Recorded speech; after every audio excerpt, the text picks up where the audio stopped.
Hi everyone, it's me, Arielle, and it's Wednesday Warriors, and today I'm going to be talking about eating disorders on vacation.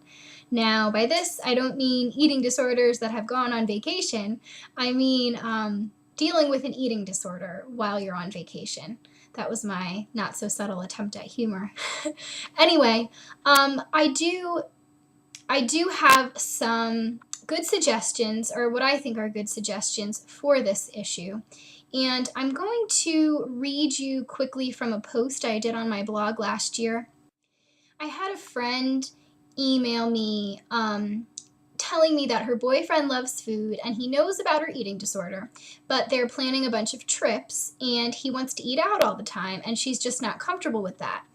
And she went on to say that I know what it's like, and eating out's a different ball game, and she can maybe do it once a day maximum because she's very strong in her recovery right now. But she definitely can't do it for lunch and dinner every single day because she feels like she gets crabby and uncomfortable about it. And she wanted to know what might help. So I responded to that with a blog post, and basically I talked about eating disorders on trips or on vacations and eating out.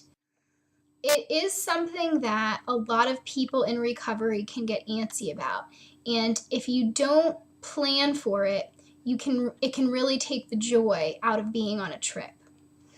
I found that knowing exactly what the plan was beforehand really helped any anxiety that I had about it when this used to be my issue. So if there's any way you can sort of figure out where you will head to for the meals, or even just what kind of food you're going to be getting the night before or first thing in the morning, that's ideal. And B, if that's not going to happen, you can at least plan what you will have for each meal.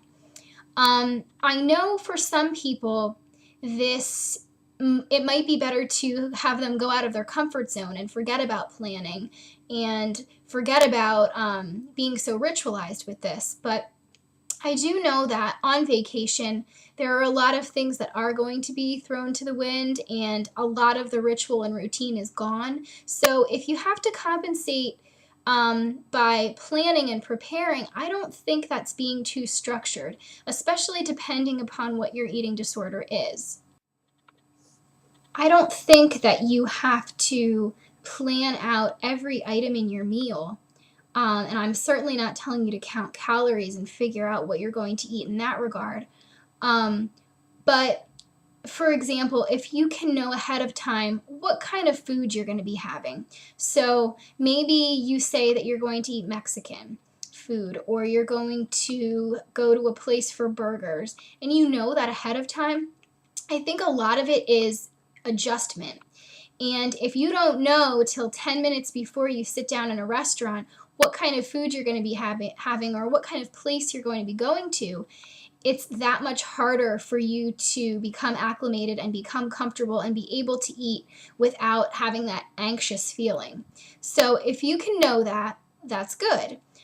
And I think if there are people in your life that you're going to be on these vacations with who are aware of your eating disorder, they're going to be more than happy to understand that in order for you to leave your comfort zone by eating out at restaurants, they're going to have to maybe put a little bit more planning into the issue than they typically would. Remember that if the people in your life know about your eating disorder, you can be upfront with them and you can make the first thing able to happen. You can make them able to help you with planning what kind of food, maybe planning that morning what restaurant you want to go to that evening so that you know where you're going. I think the unknown is part of what makes the anxiety so great. And I think I don't think that it's unreasonable to let the people you are with know that it might help you to plan things out just a little more before doing, and that way you'll be able to enjoy yourself more and be more pleasant to be with. And that at this point, it's hard for you to just go with the flow. I think you're admitting where you're at, you're being perfectly honest, and you're asking for assistance, and there's absolutely nothing wrong with that. Eating out doesn't necessarily mean you're eating unhealthily. If you can break your mind of that thinking, you'll probably feel better. One of the meals you have might feel heavier and more like junk than others, or it might be something different than what you're used to. But eating in a restaurant can honestly be every bit as fine as eating a home cooked meal. So try to think of it in a different light and maybe change your thinking and your mindset, and therefore change your anxiety before you even embark on these trips. And then make a deal with the people that you're with that if you're going to eat 2 to 3 meals out per day every day that you're on a vacation, that you and only you get to pick at least one of them every day, that you get to pick the place, and then you'll feel more in control, and you'll be able to find a place that feels safe and healthy to you if you've had a day of eating a lot. I think feeling like the ball is in your court, feeling like you have some control but are not using that control in an unhealthy way, can be very empowering. And if you keep that deal up for the duration of your trips, you'll feel a lot better. I also think that if you make it a point to do all these things and try to change your thinking before you go on these vacations, that you'll be a lot less apt to compensate once the vacation is done and you're back home. If you go on vacation and you eat out a lot and you're very uncomfortable with it and you're very anxious, you may resort to behaviors while you're on vacation and essentially ruin the vacation and not have a great time. Or you might be able to tell yourself that it's vacation and you're going to do whatever you want and you're going to try to go with the flow as much as possible and eat out at all these restaurants and deal with the uncomfortability later when you come home. And because you did all that, compensate by restricting or binging or purging, or just in general feeling depressed. And that's not the kind of mindset or feeling that you want to have once you're done with a great vacation. So you want to try to keep that from happening. Conditioning your intuition is also very important. A lot of us have heard of intuitive eating, and it sounds good, and it also sounds difficult. It sounds interesting. So how is it accomplished? I have talked about this before in a variety of videos that many of you have probably watched. But basically, to be able to practice intuitive eating properly, you have to have good intuition and working intuition. And I wasn't always good at this in years past, but I am now, and it's how I eat. In order to do this, you first have to really want what is best for your body and do what it tells you at all costs. And as I'm sure you may well know, this can be extremely difficult. If you can't do this, or if your body doesn't accurately tell you what it wants when it wants it, you're not ready to do intuitive eating the way it needs to be done to keep you healthy. I've found that a strict meal plan can keep a person in a restrictive mindset. It was always the case for me. You can, however, follow a meal plan that incorporates intuitive eating. That is, one that leaves room for your own desires and inclinations. It's designed to give you what you need, has lots of guidelines, but it's loose enough to make you feel comfortable. For example, if a strict meal plan keeps you in a restrictive mindset, a looser meal plan that provides basics to go by, types of things you should always eat, plus some room for playing around with intuitive eating might be the way to go. And I think that really comes into play when we're talking about eating disorders on vacation.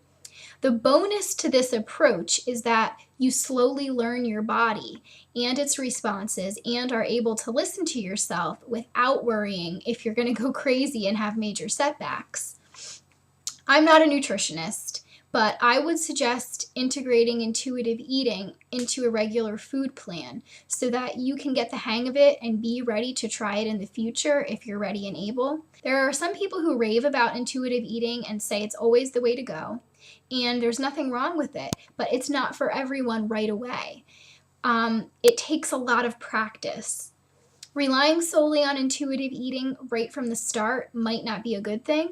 If you eat based on intuition for 2 days and then review what you ate and your intake wasn't enough to be considered healthy and nutritional, then you need to work on some more things first before using intuitive eating on a daily basis. It can be a goal. And as I said, intuitive eating requires working intuition. So my advice is to talk to a therapist, a nutritionist, your parents, your spouse, and tell them that you're having trouble recognizing the signs of being full or hungry and the other things that go along with that. And things like poor perception and proper intake, and see if a looser meal plan might work for you, a plan where there's space for you to play around with some things, with what you eat as you become more in tune with yourself and your body. And then as that happens and you make your way farther along in the path of recovery, you can go ahead and try more of an intuitive eating based way of life. It takes a lot of time to learn yourself again, and it takes a lot of time to learn yourself for the first time. So be patient and be kind to yourself. I also did a video at the beginning of June called Summer Challenges, and I talked about self-harm and eating disorders. I also talked about body image, and I talked a little bit about how to dissipate the fear and anxiety that goes along with a lot of summer challenges. A lot of functions in the summer revolve around food and picnicking, and I think it can be a hard time for a lot of people because while you're doing all these eating related activities, you're wearing less clothes or you're watching other people in bathing suits, you're constantly comparing yourself, and it can be a tricky time. And then when you throw vacations into the mix, you have to amend your normal routine, which honestly can throw anyone off whether or not they have an eating disorder, depending upon how structured their life is. And I think it's good to have some tools in the back of your mind to remember when things do get a little bit rough. I hope you have a wonderful week, and I'll see you all next time.